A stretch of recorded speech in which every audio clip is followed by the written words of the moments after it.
आपने दरखास्त में कहा है कि शौकत सिद्दीकी साहब को और डीजीसी साहब को बुलाया जाए अदालत की तरफ से।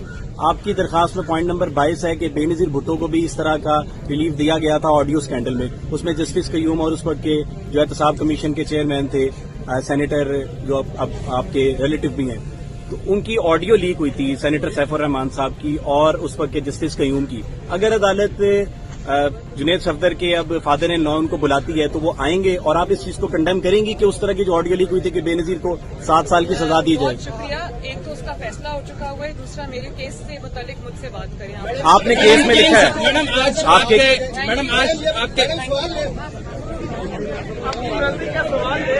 YouTube पर गुगली टीवी देखने के लिए youtube.com की सर्च बार में गुगली टीवी टाइप करें। गुगली टीवी के पेज पर सुर्ख रंग के सब्सक्रिप्शन वाले बटन पर क्लिक करना ना भूलिए।